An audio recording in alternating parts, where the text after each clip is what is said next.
आपको electric field intensity due to uniformly charge non conducting sphere, यानी कुचालक ठोस गोले की बात की जा रही है। और कुचालक ठोस गोले पर जो आवेश दिया गया है, आवेश वितरण किया गया है, वो समान रूप से वितरित है। और इस पर कितने आवेश हैं? तो Q आवेश है। कितने आवेश हैं? तो Q आवेश है। ये समान रूप से वितरित है, अंदर बाहर सभी जगह है ये। और इसकी त्रिज्या कितनी है? ये है हमारा R। मैंने पहले भी आपसे कहा था कि कैपिटल R मानने के लिए जो चीज़ हमें चार्ज दिया गया है उसे कैपिटल R माने, और हमें इसके केंद्र O से स्मॉल r दूरी पर P एक बिंदु है, वहाँ पर हमें क्या करना है? चुंबकीय क्षेत्र की तीव्रता ज्ञात करनी है। तो वहाँ पर हम लोग वही गॉसियस पृष्ठ बनाएंगे। गॉसियस पृष्ठ मतलब O को केंद्र मानेंगे, इस R को त्रिज्या मानकर एक गोला बनाएंगे। इस गॉसियस पृष्ठ पर ही ये P बिंदु आ जाएगा। वो जिस बिंदु का निकालना है वो बिंदु गॉसियस पृष्ठ पे आना चाहिए। क्लियर? अब हम चलते हैं इस गोले पर हमारा आवेश कितना था? आवेश था हमारा, आवेश हमने दिया था Q, और इस गोले पे जो आवेश दिया था तो गोले का आयतन कितना था? आयतन था हमारा 4/3 pi r cube. 4/3 pi r cube. R cube का मतलब त्रिज्या का क्यू। तो ये तो हमने इतने आयतन पे क्यू आवेश को डाल दिया।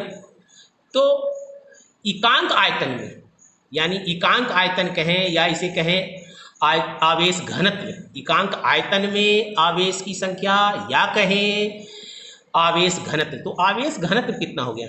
आवेश घनत्व, आवेश घनत्व बराबर होता है आवेश बटा आयतन। आवेश बटा आयतन।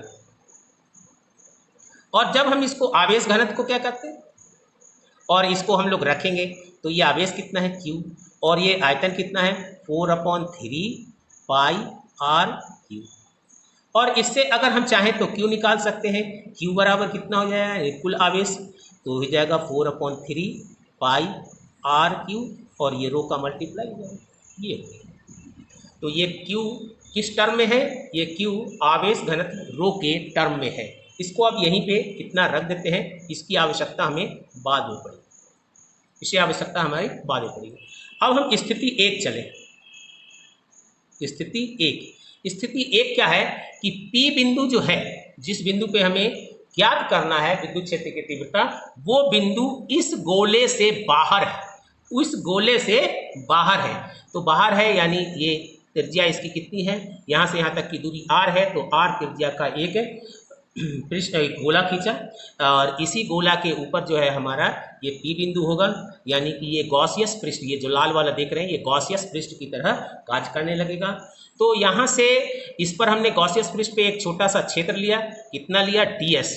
तो ये छोटा सा क्षेत्र लिया ds, तो ds का जो दिशा होगा वो क्या होता है? क्षेत्र के लंबवत। जैसा कि मैंने शुरू में ही बताया था, ये छोटा सा क्षेत्र लिया तो इसके लंबवत होगा।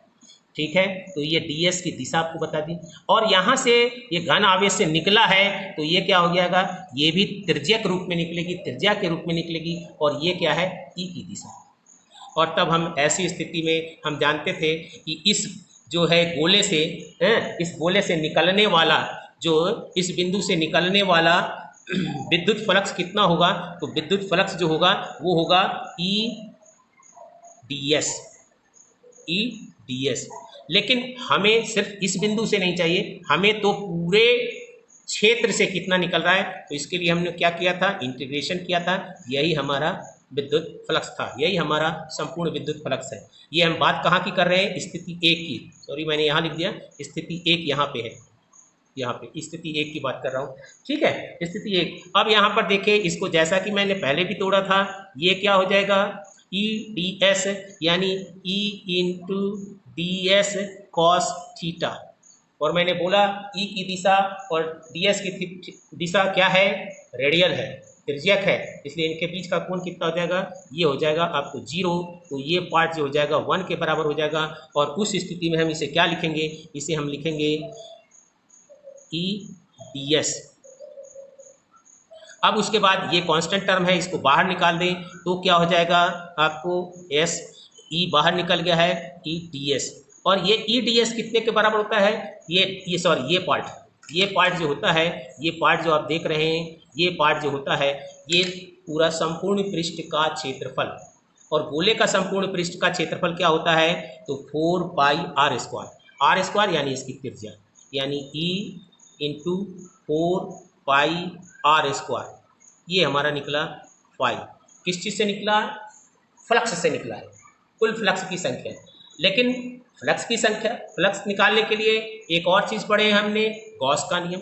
अब गॉस का नियम के लिए हमने क्या पढ़ा है कि इससे फ्लक्स की निकलने वाली जो संख्या होती है वो इसके अंदर रखे हुए कुल आवेश के 1/ε टाइम्स होता है। तो इसके अंदर कितनी रखी गई है, Q आवेश, और ये पूरे क्या है, एक समान वितरित है। एक समान जब वितरित है तो ये पूरे आवेश को एक बिंदु पर हम केंद्र पर केंद्रित मान सकते हैं, और केंद्रित माना तो पूरा आवेश जो इतना था वो कितना होगा, Q केंद्रित मान सकते हैं, यानी ये सारे आवेश केंद्र पर हैं, कितने हैं, Q। तो उस स्थिति में गॉस से हमें क्या निकलेगा, phi is equal to Q/ε0।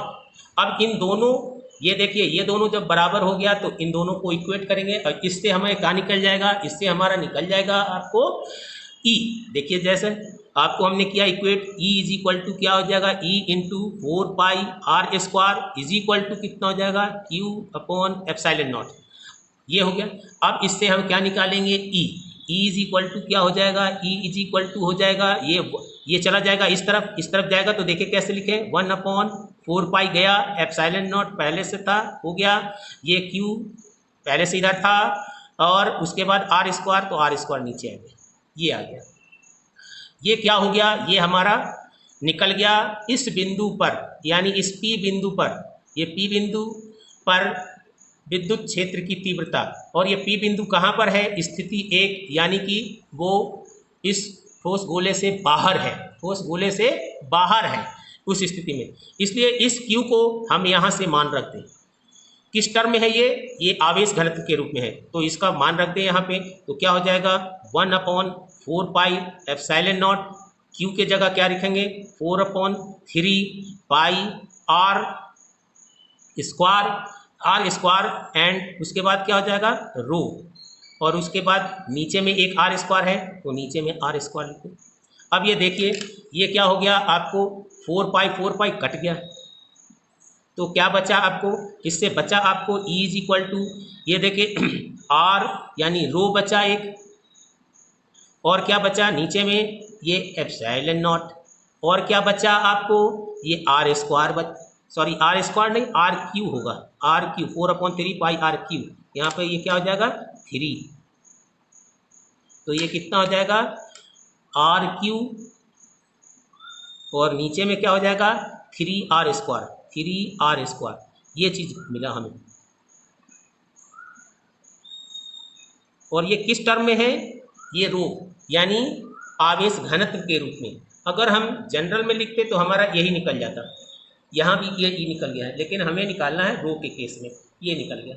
अब स्थिति 2 चले, ये स्थिति 1 पढ़ लिया हमने, अब स्थिति 2 चले, तो स्थिति 2 का मतलब क्या हो गया कि ये P बिंदु कहाँ पे होना चाहिए, ये हमारा होना चाहिए पृष्ठ के ऊपर, यानी उस स्थिति में ये जो दूरी R है, स्मॉल r, इसको कैपिटल R के बराबर होना चाहिए। तो ये पृष्ठ की बात किया, पृष्ठ पर तो आपने क्या देखा, यहाँ पे हमने ये स्मॉल r जो है वो कैपिटल R के बराबर है, और इस स्थिति में हमने जो यहाँ पे मान निकाला था, वही मान होगा, सिर्फ ये स्मॉल r कैपिटल R में चेंज हो जाएगा, और तब की स्थिति में देखें तो E is equal to ρ/ε0 RQ upon ये 3R स्क्वायर है, स्मॉल r स्क्वायर, इसको कैपिटल R स्क्वायर में बदल देना पड़ेगा, अब यहाँ पे देखें हमें R 2 बार है और यहाँ R 3 बार है, तो यहाँ पर ये कट जाएगा और एक बार R बचेगा, और उस स्थिति में क्या हो जाएगा, E इज इक्वल टू ρ/ε0 और R/3, ये बचा। तो ये कहाँ पे मिला हमें, ये मिला आपको आउटसाइड, बाहर में, आउट, और ये कहाँ मिला हमें, पृष्ठ पे, कहाँ मिला, पृष्ठ पे। अब हम बात करेंगे अंदर, अब हम बात करेंगे अंदर की निकालनी होगी। तो जरा देखें हम, ये जो गोला था इसकी त्रिज्या कितनी थी, r, यानी ये r, ये ब्लू रंग का पहले भी बना हुआ था, अभी भी ब्लू रंग का बना दिया। अब हमें जो निकालना है, तीसरा केस ये है कि जब वो अंदर हो, यानी इस ठोस के अंदर, तो ठोस के अंदर यानी इस स्थिति में ये जो स्मॉल r है वो छोटा हो गया इस r से, इस r से छोटा हो गया। तो अंदर की तरफ जब हम लिया तब की स्थिति में हम निकालेंगे, तब की स्थिति में निकाले तो यहाँ पर अब इसकी बात कर रहे हैं, तो बात कर रहे हैं तो हमारे को, यानी कि जब भी हम यहाँ बात करेंगे, पहले केस में हमने बात किया था कि ये पूरे आवेश कहाँ पे है, इस सेंटर पे, तो कितने आवेश थे, क्यू आवेश थे। लेकिन अब जब हम बात करेंगे तो ये क्यू आवेश नहीं है, बहुत से आवेश तो बाहर ही रह गए। ये हमारा गॉसियस कौन सा बना, ये लाल वाला बना, लाल वाला जो गोला बना वो गॉसियस है, उसके अंदर की चार्ज को निकालना है। तो इसके अंदर की चार्ज कितनी है, वो चार्ज है क्यू डैश, वो चार्ज कितनी है, क्यू डैश। अब हम इससे गणना करनी होगी। तो जो पहला फ्लक्स निकालते हैं उसमें देखिए, जब हम पहला फ्लक्स निकालते हैं तो क्या निकालते हैं, देखिए इससे निकालते हैं, और इससे निकालने के लिए हमें यहाँ पर इस क्यू का कोई मतलब नहीं होता है, इस क्यू का कोई मतलब नहीं होता है, यानी इस के अंदर वाले अब क्यू का कोई मतलब नहीं है। तो ये तो पहले जब निकालेंगे कि ये कह के निकालेंगे कि गॉसियस पृष्ठ से गुजरने वाले कुल फ्लक्स की बात करेंगे, तो वो आपको क्या हो जाएगा, फाई इज इक्वल टू यही हो जाएगा, आपको यही होगा, phi is equal to E cross गुना 4 पाई आर स्क्वायर। ये आर यहाँ पर ये शो कर रहा है, ये शो कर रहा है आर, और ये आर कैपिटल आर शो कर रहा है। ये ठीक इसके अंदर अब बात हो रही है। पहले हमने बाहर था तो बाहर गोला बनाया गॉसियस, फिर पृष्ठ पे था तो उसी का स्पेशल के ले लिया कि ये आर इस आर के बराबर है। तीसरा केस है कि जब इसके भीतर है तो यहाँ पर हमने गॉसियस पृष्ठ बनाया, तो यहाँ पर जो इसके बाहर है गॉसियस, उसका काम नहीं है। लेकिन ये जो हम इससे निकालते हैं फाई, ये किससे निकालते हैं, फ्लक्स से जब निकालते हैं तो हमारा ये तो सेम आएगा, क्योंकि हमने ये माना कि सारे जो आवेश हैं वो केंद्र पर समाहित है, केंद्र पर केंद्रित है कुछ समय के लिए, तो ये हमारा निकल गया। लेकिन हम जब गॉस का उपयोग करेंगे, तो गॉस का उपयोग करेंगे तो हमारे अंदर इतना ही चार्ज है, कितना चार्ज है, क्यू, तो फाई इज इक्वल टू क्या हो जाएगा, क्यू डैश एप्सिलॉन नॉट। ये देखिए यहाँ पर ये फर्क हो गया, यहाँ पर ये पूरे चार्ज के लिए, यहाँ पर इस गोले के अंदर गॉसियस पृष्ठ के अंदर ये, तो ये गॉसियस, ये क्या आपको बता रहा है, ये बता रहा है आपको कि ये जो क्यू डैश है वो गॉसियस क्षेत्र के अंदर का आवेश, तो ये आपको इन की बात हो रही है, इन, थोड़ा सा आप ऐसे लिख सकते हैं, इन से समझ में आ जाएगा कि हम गोले के अंदर की बात कर रहे हैं। अब ये आपको गोले के अंदर की बात हो गई। यहाँ हमें देखिए क्यू डैश यानी क्यू डैश निकालना है, तो हमने क्या पढ़ा था कि आवेश घनत्व बराबर क्या होता है, आवेश घनत्व बराबर आवेश बटा आयतन। तो इसी से हम निकाले आवेश क्या होता है, तो आवेश बराबर क्या हो जाएगा, यहां से आप अगर देखें हम, आवेश बराबर क्या हो जाएगा, आवेश बराबर हो जाएगा आयतन गुने आवेश घनत्व। अब यहां पे आप देखें आयतन में अब परिवर्तन हो गया, अब ये वाला आर चला, कौन वाला आर चला, ये वाला आर, और ये आर कितना है, स्मॉल आर। तो यहाँ पे देखिए, यहाँ पे हमने कैपिटल ए लिखा था क्योंकि पूरे के लिए था, तो यहाँ पे क्या हो जाएगा 4/3 पाई और स्मॉल आर क्यू, और आवेश घनत्व तो वही रहेगा, तो ये हमारा क्यू डैश के बराबर हो गया, क्यू डैश के बराबर। अब इसमें हम क्यू डैश के बराबर हो गया। अब हम देखें ये हमारा कहाँ था, ये हमारा था फ्लक्स के कारण, ये हमारा कहाँ था, ये हमारा गॉस के कारण, ये दोनों क्या हो जाएंगे इक्वल, तो ये दोनों क्या हो जाएंगे इक्वल, तो हम क्या लिखें इसको लिखें E into 4 pi r square is equal to q dash upon epsilon nought. और अब हमने क्यू डैश का मान भी निकाल लिया है, उस मान को हम रख दे यहाँ पे, ई इज इक्वल टू, यहाँ पे देखें 4 pi r square is equal to q dash की जगह क्या लिखे 4/3, नीचे में थे क्या एप्सिलॉन नॉट भी रख दिए। अब क्या रखें पाई रख दे, अब क्या रख दे आर स्क्वायर रख दे, अब क्या रख दे रू रख दे। अब आप देखिए इस 4 पाई आर स्क्वायर को दूसरी तरफ ले जाएं तो क्या हो जाएगा, E इज इक्वल टू 4, ऊपर में क्या क्या है पाई आर स्क्वायर, रो नीचे में क्या है 3 एप्सिलॉन नॉट, ये ऊपर में था इस तरफ जाएगा, नीचे में कितना हो जाएगा 4 पाई, और ये क्या हो जाएगा आपको 4 पाई आर स्क्वायर। सॉरी एक चीज़ यहाँ से उतारना गलती कर दी है, यहाँ आर क्यू होगा, आर क्यू, और यहाँ पर भी आपको आर क्यू होगा। और अब आप देखें कुछ कुछ कट रहा होगा, ये देखें 4 पाई से 4 पाई कट गया, ये देखें यहाँ आर स्क्वायर है, यहाँ पर क्या था ये चीज़ नीचे गया था आर स्क्वायर, ये आर स्क्वायर और आर क्यू, केवल ऊपर में आर बचेगा, तो क्या हो जाएगा आप ज़रा देखें तो हो जाएगा E is equal to rho R Q है और आर स्क्वायर यानी आर बचा, और नीचे में क्या बचा, नीचे में बचा 3 एप्सिलॉन नॉट, क्लियर हो गया। तो ये आपको अब यहाँ पे देखें कि तीन जगह देखना पड़ेगा हमें, कि यहाँ पर हम देखें E जो था 1/r स्क्वायर का इन्वर्सली प्रोपोर्शनल था। यहाँ पे अगर हम देखें बात करें तो यहाँ पर आपको बात करें, यहाँ पे कोई बात नहीं करते हैं, यहाँ पे बात करते हैं। यहाँ पर E जो है वो डायरेक्टली प्रोपोर्शन है, यहाँ पर E जो है वो डायरेक्टली प्रोपोर्शन है किसके R का। तो एक मैंने कहाँ देखा, एक मैंने देखा अंदर में, गोले के अंदर में जो गोला दिया हुआ था उसके अंदर में, एक देखा गोले के बाहर में, ये गोले के बाहर में चल रहा है, सॉरी अंदर में चल रहा है। अब हम इसको थोड़ा सा ग्राफ से, अब यहाँ पे देखें सेंटर पे देख ले, अगर यहाँ पे R0 हो, R0 है तो E क्या हो जाएगा, E भी 0 हो जाएगा। अब इसको हम ग्राफ के रूप में थोड़ा प्लॉट करना चाहेंगे, तो कैसे प्लॉट होगा जरा देखें यहाँ पे। इसको मैंने आपको क्या कर दिया, ये आपको E हो गया, और ये आपको इधर जो हम बढ़ रहे हैं R की बात कर रहे हैं, ये हमारा क्या था त्रिज्या जो दिया हुआ, ठीक है। अब यहाँ देखिए ये केंद्र की बात हो गई, यानी यहाँ पर R क्या है 0 है, यहाँ पे R 0 है, यानी R0 पर E कितना है 0 है, E भी 0 है। एक बात समझ में आ गई। अब मैंने देखा दूसरी चीज कि इसके अंदर देखिए, अंदर की बात कर रहा हूँ, R जब इस R से छोटा हो, इसके अंदर की बात कर रहा हूँ, तब क्या था E समानुपाती था R, जैसे जैसे R बढ़ रहा था, इधर R कर दें, जैसे जैसे R बढ़ रहा था वैसे वैसे E का मान भी बढ़ रहा था।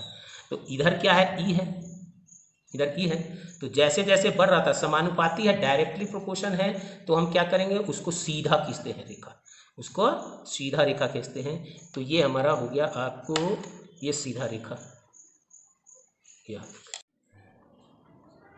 इस स्थिति में जो R है ये R कैपिटल R के बराबर हो जाता है, क्योंकि कैपिटल R इसकी क्या है त्रिज्या है, दिए गए गोले की त्रिज्या। और उस स्थिति में उस बिंदु पर जो ये मान होता है वो ये होता है rho upon epsilon not R/3, तो वही यहाँ पे बिंदु ये मान होगा। और इसके बाद जो इसका मान होगा यहाँ पर ये वेरिएबल होता जाएगा, ये इसका मान होता है, ये आउटसाइड की बात हो गई। और यहाँ पर जो ग्राफ प्लॉट होगा E समानुपाती, इससे निकला है E समानुपाती 1/r स्क्वायर, तो इसका ग्राफ कुछ इस प्रकार से प्लॉट होता है। तो इसी के सदृश यहाँ पर दिखलाया गया है, आप क्लियर। तो इस प्रकार से ये आपको R और E, R यानी कि इसके केंद्र से दूरी, यहाँ केंद्र था 0, यहाँ पृष्ठ था, ये बात आ गई। और जब यहाँ बाहर चले तो इस तरह से R की जैसे जैसे दूरी बढ़ती जा रही है, हम देख रहे हैं कि E का मान घटता जा रहा है। तो सबसे महत्तम जो है इसका मान आता है पृष्ठ के ऊपर, जब अंदर में 0 होता है केंद्र पे, उससे बढ़ता बढ़ता बढ़ता आपको कहाँ चला जाता है, बढ़ता बढ़ता E पे चला जाता है, यानी कि जब त्रिज्या के पर, और उसके बाद घटना से होता है। तो इस तरह से आपको मैं समझता हूँ कि आपको क्लियर हो चुका होगा। और ये रहा हमारा नोट्स में electrical intensity due to uniformly charge non conducting sphere, किसी आवेशित कुचालक ठोस के कारण विद्युत क्षेत्र। तो ये आप नोट्स को यहाँ से आप नोट कर लें। और मैं समझता हूँ कि ये आपको वीडियो अच्छा लगा होगा। अच्छा लगा है तो लाइक करें, सब्सक्राइब करें, अपने दोस्तों को शेयर करें। My channel name is study with brightness, और आपको मैं समझाने के साथ साथ ही, इस लेक्चर के साथ साथ ही आपको जो है नोट्स भी प्रोवाइड कर देता हूं, ताकि आपको नोट्स बनाने की आवश्यकता ना हो, सिर्फ आप इस नोट्स को नोट कर लें। इस नोट्स को नोट करने पर आपको सब कुछ अच्छी तरह से समझ में आ जाएगा। ये नोट्स बहुत अच्छी तरह से बनाए गए हैं, तो आई थिंक आपको बहुत अच्छा लगा। इसके लिए thank you very much and subscribe my channel. Thank you once again.